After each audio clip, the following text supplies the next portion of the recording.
Phone tapping వ్యవహారం రాష్ట్ర వ్యాప్తంగా చర్చనీయాంశంగా మారింది. అనేక మంది గతంలో ఉన్నటువంటి ప్రతిపక్షంలో ఉన్న అనేక మంది రాజకీయ ప్రముఖులతో పాటు అటు సినీ ప్రముఖులు అలాగే జ్యుడిషియల్ డిపార్ట్మెంట్కి చెందిన వారి ఫోన్లు కూడా ట్యాప్ అయ్యాయని ఒక్కొక్క విషయం కూడా వెలుగులోకి వస్తుంది. ఇదే విషయం మీద మనతో మాట్లాడడానికి బీజేపీ రాష్ట్ర కార్యదర్శి డాక్టర్ ఎస్ ప్రకాష్ రెడ్డి గారు ఉన్నారు. ఒక్కసారి మాట్లాడించేటువంటి ప్రయత్నం చేద్దాం. సార్, చూస్తున్నారు ఫోన్ ట్యాపింగ్ వ్యవహారం రోజుకో మలుపు తిరుగుతుంది. దాన్ని రాస్తే సినిమా లాగా కూడా బయటకు వస్తున్నటువంటి సిచ్యువేషన్. అందులో ప్రధానంగా మీ పార్టీకి చెందిన నేతలు కూడా చాలామంది ఫోన్ ట్యాప్ అయింది. నిన్న మీ కేంద్ర మంత్రి బండి సంజయ్ గారికి కూడా ఫోన్ వచ్చినట్టు సమాచారం. వాగ్మూలం ఇవ్వడానికి రమ్మని. ఎలా చూస్తారు సార్ ఫోన్ ట్యాపింగ్ వ్యవహారం?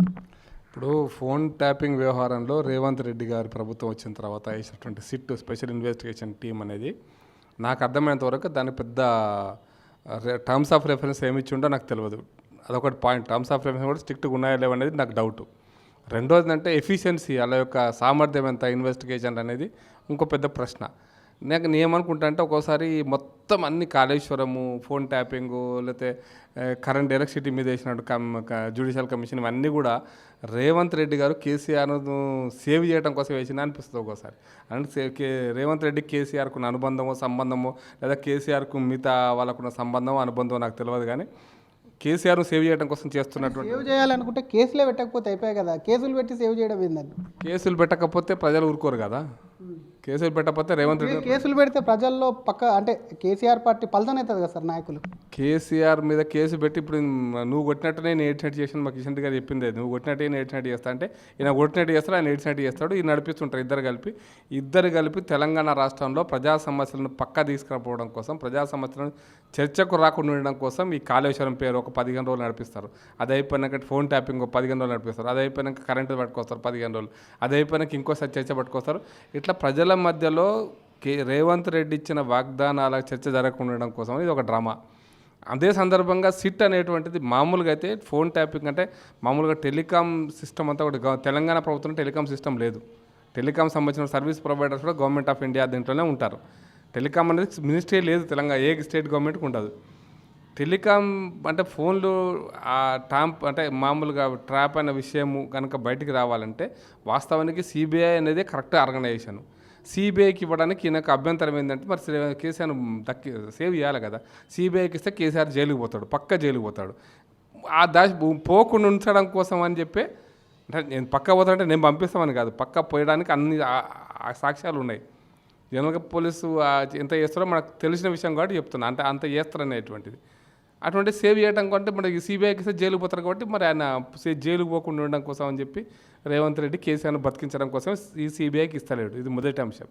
రెండో ఏంటంటే రేవంత్ రెడ్డి మస్తు అంటే పుడింగి అంటారు కదా, పుడింగి మాటలు బాగా మాట్లాడతాడు. ప్రభాకర్ను పిలిపియండి, కేంద్రం ప్రభుత్వమే కదా, ప్రభాకర్ను పిలిపిస్తే మొత్తం తేల్చిపడేస్తా వచ్చింది కదా ప్రభాకర్. కేంద్రమే లుక్అవుట్ నోటీస్ ఇచ్చి కేంద్రమే ఆయనకు వారెంట్ ఇస్తే నడుచుకుంటా ఆయనకు స్పెషల్ మళ్ళీ కేంద్ర ప్రభుత్వం నుంచి స్పెషల్ పాస్పోర్ట్ ఇస్తే ఆ పాస్పోర్ట్ ట్రాన్సిట్ పాస్పోర్ట్ ఇస్తే ఆ ట్రాన్సిట్ పాస్పోర్ట్ ఆధారంగా ఆయన ఇండియాకు వచ్చింది కదా. మరి ఇంత మొత్తం ఎఫర్ట్స్ అన్నీ కూడా కేంద్ర ప్రభుత్వం యొక్క విదేశాంగ మంత్రిత్వ శాఖ పెట్టింది కదా. మరి అటువంటిప్పుడు మీకు రాగానే నేను జైల్లో పడేస్తాను, లోపల పడేస్తాను, ఇప్పుడు ఇంక మాట్లాడిన పిట్టల ద్వారా మాటలు. కానీ ఎందుకు ఈరోజు ప్రభాకర్ రావు దగ్గర నుంచి పూర్తి స్థాయిలో సమాచారం రాబట్టే సామర్థ్యం మీ వ్యవస్థకు సీటుకు లేదా సమాచారం తీసుకున్నా కూడా దాచిపెట్టాలనుకుంటున్నారా? లేదా రాధాకృష్ణరావు లాంటి వాళ్ళు మేము మా బాస్ చెప్తే చేసినాం లేదా కేసీఆర్ చెప్తే చేసినాం అని చెప్పిన తర్వాత కేసీఆర్కి ఎందుకు నోటీస్ ఇవ్వట్లేదు? మా సంజయ్ గారు అడిగిన ప్రశ్న కూడా ఎందుకు కేసీఆర్కి నోటీస్ ఇవ్వట్లేదని. రాధాకృష్ణరావు సంగతి అందరికీ తెలిసిందే కదా, ఓపెన్ సీక్రెట్.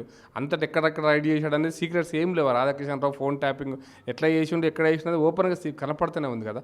అటువంటిప్పుడు మొత్తం ఈ కేసును జటిలం చేస్తున్నారా లేకపోతే కేసులో మీ ముఖ్యమంత్రిని సేవ్ చేయడం కోసం డ్రామాలు ఆడుతుండనేది ప్రజలకు అనుమానంగా ఉంది, మాకు కూడా అనుమానంగా ఉంది. ఇప్పుడైతే కేసు విషయంలో అరెస్ట్ చేయనికైనా సుప్రీంకోర్టులో అరెస్ట్ చేయొద్దని చెప్పి సుప్రీంకోర్టు ఆదేశాలు కూడా ఉన్నాయి కాబట్టి ఇబ్బంది అవుతుంది అనేది కూడా సిట్ అధికారులు చెప్తున్నటువంటి పరిస్థితి. సుప్రీంకోర్టులో నీకు రేవంత్ రెడ్డికి అవసరమైతే పెద్ద అడ్వకేట్లు వస్తారు సుప్రీంకోర్టులో వాదించడానికి. ఈ కేసును వాదించడానికి అడ్వకేట్ లేరు మీ దగ్గర? ఇంత పెద్ద కేసు, ఇంత పెద్ద అంటే ఒక దేశ భద్రతకు సంబంధించిన ఇష్యూ ఇది. చిన్న విషయం ఏం కాదు. ఒక 5 కోట్ల 5 లక్షల 10 లక్షల 10 కోట్ల ఇష్యూ కాదు ఇది. దేశ భద్రతకు సంబంధించిన ఇష్యూ. ఇటువంటి టెలిఫోన్ ట్యాపింగ్ చేయడం వల్ల డెమోక్రసీకే పెద్ద సమస్య అనేటువంటిది, ప్రజాస్వామ్యాన్నే గొడ్డలు పెట్టనేటువంటిది కనపడుతున్నప్పుడు ప్రజాస్వామ్య రక్షణ కోసం ఏం చేస్తే నువ్వు సుప్రీంకోర్టులో రివ్యూ పిటిషన్ మళ్ళీ వేయి వద్దని ఎవడన్నాడు? నీవు సుప్రీంకోర్టులో వాదించలేక, హైకోర్టులో వాదించలేక చతికిల పడుతున్నావు అంటే మీ ప్రభుత్వ వైఫల్యం తప్ప అది ఇంకోటి కాదు. అది మీరు సుప్రీంకోర్టులో కరెక్ట్ ఆర్గ్యుమెంట్ మీరు జడ్జి ముందు పెట్టలేకపోయినా అసమర్థులని నేను అంటున్నా. మీ వకీల అసమర్థత కావచ్చు, మీ సిట్ అసమర్థత కావచ్చు. సిట్ కూడా కరెక్ట్గా ప్రభాకర్ రావు యొక్క పాత్రను కోర్టు ముందు చెప్పలేకపోయింది. చెప్పలేదా లేదా చెప్పకుండా ఆపినారా అది కూడా తెలియదు. చెప్పలేకపోవడం శతకాంతనం అయితే, చెప్పకుండా ఆపడం రాజకీయ ఎత్తుగడ. రేవంత్ రెడ్డి గారి ప్రభుత్వ రాజకీయ ఎత్తుగడ రెండిట్లో ఏదన్నా అయి ఉండొచ్చు. కాబట్టి కోర్టు ముందల ఈ యొక్క మొత్తం సమస్య యొక్క తీవ్రతను పెట్టడంలో విఫలమైనారు. కారణాలు ఏమైనా ఉండొచ్చు. మీరు కావాల్సుకొని చేస్తున్నారా, లేదా మీరు మీ శత కాదట్లేదు, రెండిట్లో ఏదైనా ఉండొచ్చు. కానీ మీరు కోర్టు ముందు వాస్తవాలను తీవ్రతను పెట్టడంలో విఫలమైనది కాబట్టి కోర్టులో అటువంటి అవకాశాలు స్టేలు వచ్చే అవకాశం ఉంది. స్టే తెచ్చుకున్నాడు ఆయన, అమెరికా నుండి స్టే తెచ్చుకున్నాడు. అంతకంటే అసమర్థత ఏం కావాలి రేవంత్ రెడ్డి ప్రభుత్వానికి? కాబట్టి ఇది టోటల్గా failure of Revanth Reddy government. అంటే వాళ్ళ వ్యవస్థలో పోలీస్ డిపార్ట్మెంట్ ఫెయిల్ అయినా, వ్యవస్థ ఫెయిల్ అయినా, రేవంత్ రెడ్డి గారి ప్రభుత్వ వ్యవస్థ యొక్క ఫెయిల్ అయిందని మాత్రం నేను భావిస్తున్నాను. కానీ ఇప్పటికీ ఒక కేంద్ర మంత్రి అయింది, ఆయన బయట పెట్టారు. మీరు పార్టీలో చాలా కీలకంగా ఉన్నారు, మరొక కేంద్ర మంత్రికి చాలా సన్నిహితులు అని చెప్పి పార్టీలో పెద్ద ఎత్తున మీది కానీ మీ రాష్ట్ర అధ్యక్షులు ప్రస్తుత కేంద్ర మంత్రి కిషన్ రెడ్డిది కానీ వారి సిబ్బందిది కూడా అయ్యాయని మీకేమన్నా అనుమానం ఉందా? ఇప్పుడు కిషన్ రెడ్డి గారి పార్లమెంట్ ఎలక్షన్స్ మొదటిసారి, ఇంకప్పుడు ఆయన కేంద్ర మంత్రి కూడా కాలే, ఇంకిప్పుడు కేంద్ర మంత్రి అయినాడు. మొదటిసారి పార్లమెంట్ 2019 పార్లమెంట్ ఎలక్షన్స్లో బ్యాంకు నుంచి డబ్బులు డ్రా చేస్తున్న విషయం, బ్యాంక్ చదివి చెక్ ద్వారానే రాష్ట్ర పార్టీ యొక్క నిధులవి, రాష్ట్ర పార్టీ యొక్క నిధులను డ్రా చేస్తుంటే నారాయణగూడలో అవి కిషన్ రెడ్డి గారి డబ్బులు అని చెప్పి కిషన్ రెడ్డి గారి పిఏను కొట్టి కేసులు పెట్టి ఆ రోజు కిషన్ రెడ్డి గారి జీపును పలగొట్టి చేసినాడు కదా. కాబట్టి మనం ఎట్లా దీన్ని రాధాకిషన్ రావు చేసింది ఇదే సేమ్. రాధాకిషన్ రావు ఆ రోజు ఎట్లా దొరికింది ఆయనకి ఇన్ఫర్మేషన్? మా ఆఫీసు స్టాఫ్ మెంబర్స్ యొక్క ఫోన్లు కాకపోతే ఎట్లా దొరుకుతుంది? అందుకోసం ఫోన్లు అందరివి ఉంటాయి కేసులు. ఒక్క కేసు అంటే వీళ్ళు పోలీసు వాళ్ళు కూడా ఒక డ్రామాలు ఆడుతున్నారు. ముందు 400 అన్నారు, ఇప్పుడు 4000కు పట్టుకొచ్చిండ్రు. రేపు పొద్దున ఇంకా 6000 కాదు సార్ 8000 ఉన్నాయన్నారు. ఎవరెవరి ఫోన్లు ఉన్నాయో మనకు తెలియదు. ఇంకా ఎవరి ఫోన్లోనే ఉండొచ్చు. ఆఫీస్ స్టాఫ్, మన ఆఫీస్ స్టాఫ్ ఫోన్లు, బీజేపీ ఆఫీస్ స్టాఫ్ ఫోన్లు ఉన్నాయి, కాంగ్రెస్ పార్టీ ఆఫీస్ స్టాఫ్ ఫోన్లు కూడా ఫోన్ నెంబర్ కూడా ట్రాప్ అయినట్టు ఉన్నాయి. ఎన్నిసార్లు ఎంత మాట్లాడినారో, కిషన్ రెడ్డి గారితో ఎవరెవరు మాట్లాడారు, సంజయ్తో ఎవరు మాట్లాడినారు, ఎన్నిసార్లు మాట్లాడారు, మొత్తం కిషన్ రెడ్డి గారు ఫోన్ ట్యాప్ చేసినప్పుడు కిషన్ రెడ్డి గారి ఫోన్లకు ఎవరెవరి ఫోన్లు వచ్చినా తెలిసిపోతుంది కదా. సంజయ్ గారు ఫోన్ ట్యాప్ చేసినప్పుడు సంజయ్ గారికి ఎవరెవరు ఫోన్ చేసి తెలిసిపోతుంది కదా. కాబట్టి సంజయ్ గారికి రోజంతా ఎన్ని ఫోన్లు వచ్చినా తెలిసిపోతుంది కదా.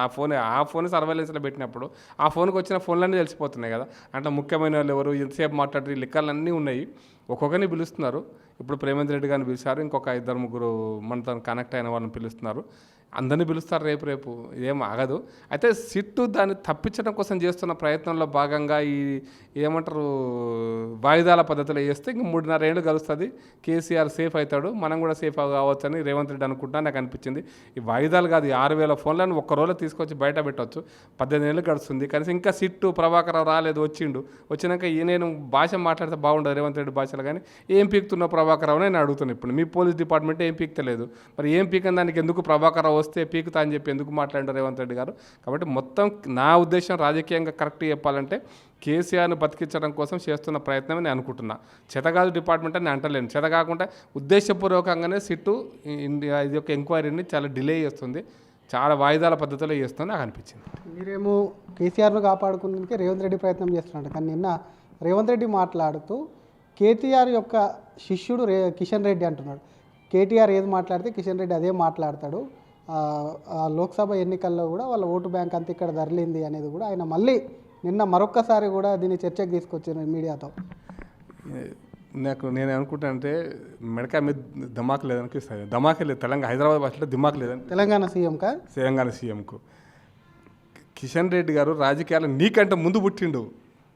రేవంత్ రెడ్డి పిల్లబచ్చగాడు ఉన్నప్పుడు కిషన్ రెడ్డి గారు రాష్ట్ర జాతీయ నాయకుడు, యువమోర్చా ఆల్ ఇండియా ప్రెసిడెంట్గా పనిచేసిండు. అటల్ బిహారీ వాజ్పేయి గారి ప్రభుత్వం ఉన్న కాలంలో ఆల్ ఇండియా ప్రెసిడెంట్గా పనిచేసిండు యువమోర్చాకి. నువ్వెంత ఇంకా భాష మాట్లాడితే నాకు కూడా మంచిగా అనిపించదు, కానీ నీ బతికెంత అనిపిస్తుంది ఒకసారి.